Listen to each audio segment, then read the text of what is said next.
नमस्कार। चलिए आज समझते हैं एक बहुत ही दमदार रणनीति के बारे में।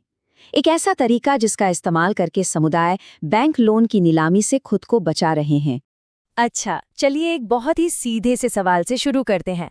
कभी अपनी जेब में रखे नोट को ध्यान से देखा है? मान लीजिए 100 का नोट है। क्या वो सच में 100 रुपए है या फिर कहानी कुछ और ही है? अगर आप उस नोट को ध्यान से देखेंगे ना, तो उस पर ये नहीं लिखा कि ये 100 रुपए हैं।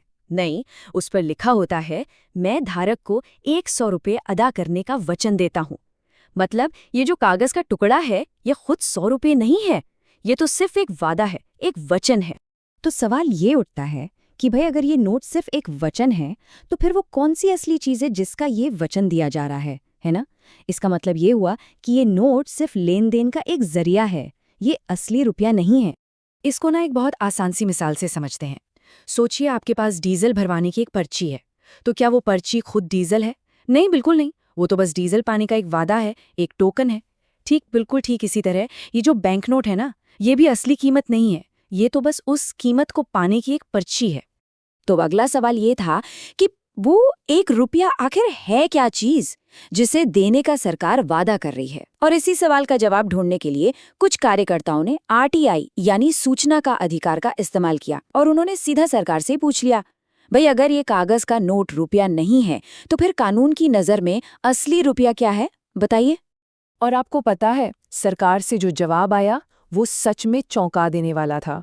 और यही वो जवाब था जो इस पूरी की पूरी कानूनी लड़ाई की नींव बना। तो देखिए, यहाँ पर जो सबसे बड़ा फर्क है वो एकदम साफ हो जाता है। एक तरफ है बैंक नोट जो सिर्फ एक कागजी वादा है, और दूसरी तरफ है असली रुपया जिसकी कीमत कानून के हिसाब से एक ठोस चीज से जुड़ी हुई है। और जानते हैं वो ठोस चीज क्या है?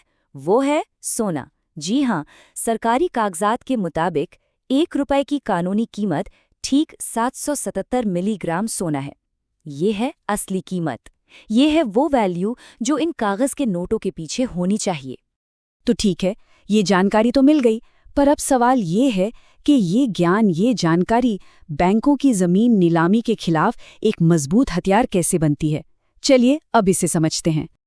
और असली खेल, असली अन्याय यहीं पर छिपा हुआ है। सोच कर देखिए, बैंक आपको लोन किस में देता है? इन्हीं कागजी वादों में, यानी नोटों में।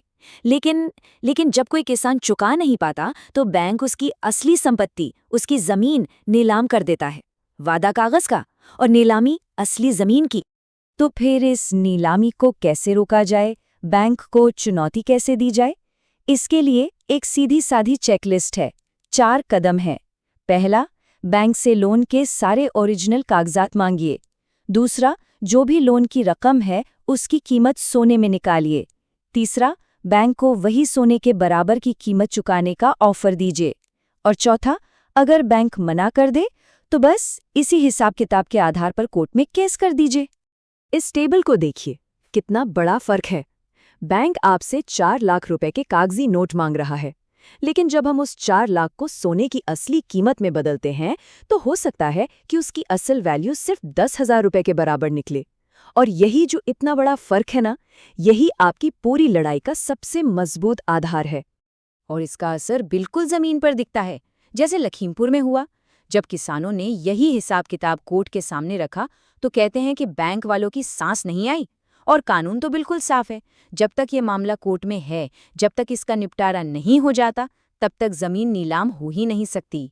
लेकिन एक बात याद रखिए, ये जो रणनीति है ना, ये तब सबसे ज्यादा ताकतवर हो जाती है जब इसे कोई एक अकेला इंसान नहीं, बल्कि पूरा का पूरा गांव, पूरा समुदाय मिलकर इस्तेमाल करता है।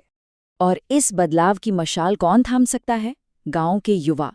वो लोग ट्रेनिंग ले सकते हैं, आरटीआई का इस्तेमाल करके बैंकों से जानकारी निकाल सकते हैं, गांव में बैठकें करके सबको जागरूक कर सकते हैं और एक होकर बैंक से बात कर सकते हैं।